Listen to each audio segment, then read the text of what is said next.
Magandang umaga po sa ating lahat. Narito ang ating weather update para sa araw ng Huwebes, July 10, 2025. Ngayon, meron tayong binabantayang low pressure area dito sa loob ng ating Philippine Area of Responsibility. Huling namataan sa layong 540 kilometers northeast ng Itbayat, Batanes. Mababa naman yung tsansa neto na maging isang ganap na bagyo at wala naman direktang epekto sa anumang parte ng ating bansa. At posible rin itong lumabas ng ating Philippine Area of Responsibility. Ngayon, patuloy pa rin ang pag-iral ng southwest monsoon dito sa buong bansa natin. Ito rin yung nagdadala ng mga pag-ulan lalo na dito sa western section ng ating bansa. Para naman sa update natin dito sa binantayan natin bagyong si Bising na may international name na Danas, ito ay ngayon ay isa na lamang low pressure area dahil na rin sa interaction nito sa kalupaan ng China. Huling namataan ito sa layong 745 kilometers northwest ng Itbayat, Batanes. Hindi naman na din natin inaasahan na papasok ulit ito ng ating Philippine Area of Responsibility at magkakaroon ng epekto sa anumang parte ng ating bansa. Ngayon, meron din tayong panahon.gov.ph. Kung makikita natin, meron tayong mga warning alerts dito sa gilid at ito yung pwede natin i-check para sa mga nilalabas nating thunderstorm advisory, rainfall advisory at mga heavy rainfall advisory. Nakakompile po dito lahat ng mga nilalabas ng ating mga PRSTs. Kung makikita natin, meron tayong NCR PRST, Visayas PRST at Southern Luzon PRST. I-check din natin itong panahon.gov.ph dahil pwede din natin i-check yung mga magiging forecast natin sa mga susunod na araw. Para naman sa magiging panahon natin ngayong araw, inaasahan natin patuloy yung epekto nitong southwest monsoon at magdadala pa rin ng mga pag-ulan.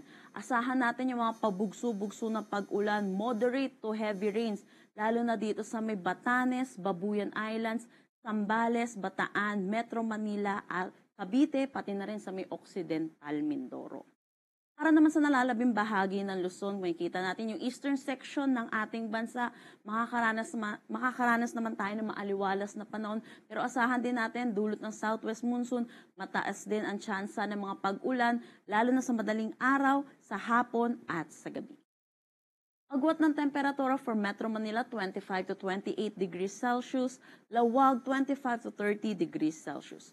Tugigaraw, asahan natin ng 25 to 31 degrees Celsius, Baguio 17 to 21 degrees Celsius. For Tagaytay, 22 to 27 degrees Celsius at Legazpi, 27 to 32 degrees Celsius.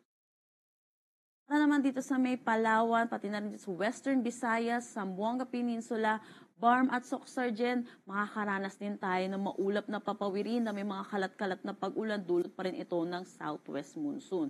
At ganun din, kung makikita natin sa eastern section ng Visayas at Mindanao, magiging maaliwalas ang kanilang panahon. Pero yun po, mataas pa rin ang tsansa ng mga pag-ulan, lalo na sa madaling araw at sa hapon at sa gabi, dulot pa rin ito ng southwest monsoon. At paalala na rin po sa ating mga kababayan dahil sa mga sunod-sunod na nararanasan natin mga pag-ulan, saturated na rin po ang ating mga kalupaan. So mataas na rin po ang tsansa ng mga pagguho ng lupa, pati na rin ng mga pagbaha. So ingat na lang din po sa ating mga kababayan at ugaliin i-check ang mga social media pages ng Pag-asa sa mga nilalabas din nating update tungkol sa ating panahon. Wala naman tayong nakataas na anumang gale warning sa anumang seaboards ng ating bansa.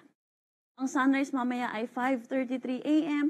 at ang sunset mamaya ay 6:30 p.m. Para sa karagdagang impormasyon, bisitahin ang aming mga social media pages at ang aming website pag-asa.dost.gov.ph. At bisitahin din natin yung panahon.gov.ph para sa mga nilalabas nating mga thunderstorm advisory, heavy rainfall advisory at mga rainfall advisory. Janelle Dominguez po, magandang umaga.